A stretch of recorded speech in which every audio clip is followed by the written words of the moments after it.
getting ready for UMass. They had a good game against Boston College. They played. It was 6-0 at halftime. Boston College was, of course, a bowl team last year.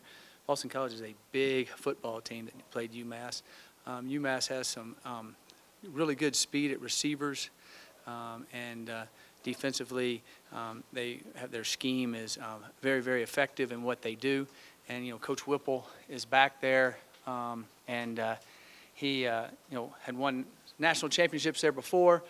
Of course, he was in NFL for a while. He was at Miami, very, very experienced, and they're a team that's really, really improving.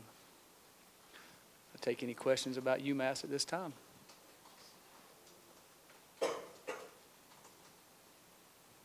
Coach, I think it was Derek who was up here saying that that he's ready to get, if that game could be played immediately, he'd play it basically.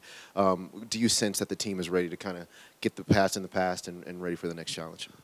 Yeah, I do. Definitely, you build up for the first game, and then it doesn't go exactly like you want in the second half, and so of course they're down, but they practiced really well yesterday, and they practiced really well today, and been very, very focused, and hopefully we'll keep making improvement.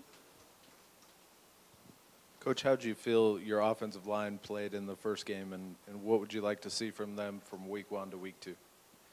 I thought they did okay in the first game. I thought they had a little bit of pressure on the quarterback a couple times. I think those were in situations where they kind of knew we were passing a little bit. But I thought that for the most part they did a good job. They did a good job, and I thought that they seemed athletic and they moved around well out there. And like I'd been seeing in practice, just to keep improving and keep being more consistent.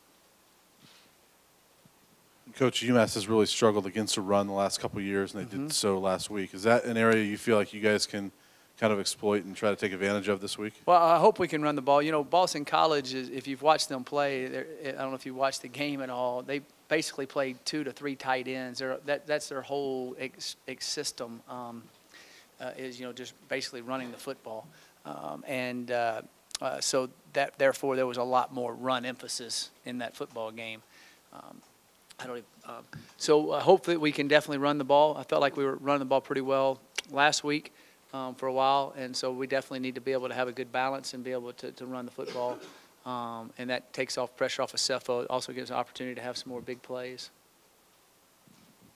With Coach Whipple there, do you notice them trying to create a different identity versus when you watch, the UMass team from a year ago? Yes, definitely. Coach Whipple is an excellent offensive mind.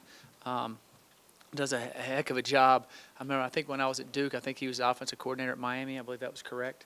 And he does a great job. And it's interesting watching what they do and how they do it. And they're very efficient. A lot of different formations.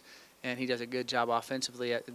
Defensively, they're in the 3-4, and they're attacking and doing some different things there. They got some good outside linebackers that rush really well. So I was impressed with how they were playing. Coach, can you just talk a little bit more about what you liked and didn't like from your run game and what you'll ask of your running backs here going forward? Well, I just think what I didn't like is I wish we could have been able to run it a few more times. When we got down, we weren't able to run it as much. I think if we would have stayed right in the ball game, we would have run the ball 20 more times and end up having over 200 and something yards rushing, because I think we had close to 140 or something with the amount of runs we had. So you had 20 more runs to it when you're leading the game and winning, then you're over 200 yards. And I felt like we were on the track to get over 200 yards rushing in that game. So we just got to make sure we stay ahead and be able to do that. That's the key. Coach, from what you've seen of Seth, how has he handled the disappointment from the second half? A young quarterback's confidence is so important and potentially fragile. What have you seen? I've seen the same Cepho. I haven't seen any lack of confidence or any hanging his head or shrugging his shoulders or being oversensitive or anything like that. I think he's done well.